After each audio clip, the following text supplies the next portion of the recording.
بنیاد کے اندر سب سے زیادہ جو اہمیت ہے وہ مومن کو احترام دینے کے متعلق، اور مومنین کے ہمیشہ ہر کیفیت کا احترام کرنا۔ بعض اوقات کوئی بڑی عقیدت سے کسی کام کو کر رہا ہوتا ہے اور ہم بہت آسانی سے اس عقیدت کو ٹھیس پہنچا جاتے ہیں۔ عزیزان گرامی، معصوم فرماتے ہیں کسی کی عقیدت سے مت کھیلو، کسی کی عقیدت کا مذاق مت اڑانا۔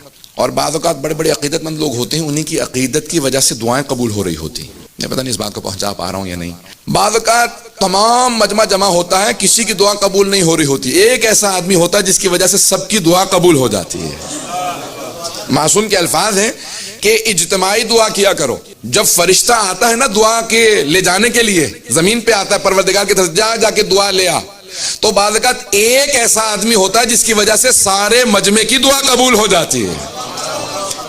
ایک ایسا ہوتا ہے جس کی وجہ سے سب کی، اللہ کہتا ہے جب جا ہی رہا ہے تو اس مجلس میں جتنے موجود ہیں سب کی دعاؤں کو لے آ۔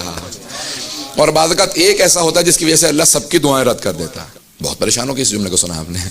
ہمارے کو ساتھ ہمیشہ کہا کرتے تھے بھی اگر آپ نے عزیز رشتہ داروں کو سب کو چھوڑ رکھا ہے تو پھر ہمارے اعمال بھی چھوڑ دیجیے گا، کہ آپ کی وجہ سے ہمارے اعمال بھی رد ہو جائیں گے۔ گھر پہ رہیے گا تاکہ ہم لوگ اپنے اعمال قبول کروا لیں۔ میں تو کہہ گیا ہوں، ہمارے استاد ایک ہمیشہ کہتے تھے بھی اگر اپنے سب رشتہ داروں کو چھوڑ رکھا ہے نا تو پھر اعمال چھوڑ دینا ہمارے، تاکہ ہمارے اعمال قبول ہو جائے، تمہاری وجہ سے رہ جائیں گے۔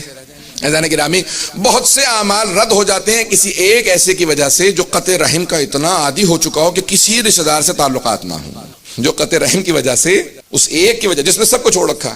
چوتھے امام کی حدیث ہے کہ بستیاں اجڑ جاتی ہیں، توجہ ہے لوگوں کے۔ چوتھے امام فرماتے ہیں کہ بستیاں اجڑ جاتی ہیں چند گناہوں کی وجہ سے، ان میں سے ایک ہے قطع رحم، جو اپنے عزیز رشتہ داروں کو، خونی رشتہ داروں کو سب کو چھوڑ چکا ہو، اس کی وجہ سے بستیاں اجڑ جاتی ہیں۔ ہمارے ہاں آج فخر سے بتایا جاتا ہے، میں تو کسی سے ملتا ہی نہیں، اور لوگ بھی خوش ہو رہے ہوتے ہیں، تم تو بڑے لکی ہو، بہت ہی خوش قسمت۔ اللہ جمع کرنے پہ خوش نہیں ہوتا، توجہ، دولت کے جمع کرنے پہ نہیں، تقسیم کرنے پہ خوش ہوتا۔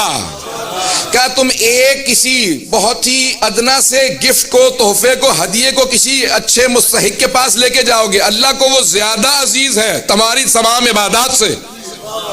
بعض اوقات ایک چھوٹا سا ہدیہ ہوتا ہے، آپ کتنے کسی عزیز رشتہ دار کے پاس چلے جاتے ہیں، بزرگ ہیں، چلے مل آؤں گا۔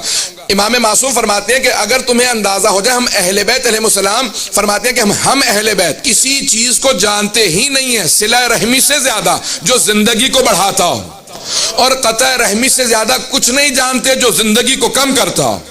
بعض اوقات اگر ایک انسان کی 3 سال زندگی باقی رہ گئی ہے، اگر دوبارہ صلہ رحم شروع کر دے تو 27 سال تک زندہ رہ جاتا ہے، اور اگر کوئی 27 سال زندہ رہنے والا ہو، سب سے قطع تعلق کر لے تو 3 سال میں مر جاتا ہے۔ پتہ نہیں توجہ ہے نہیں؟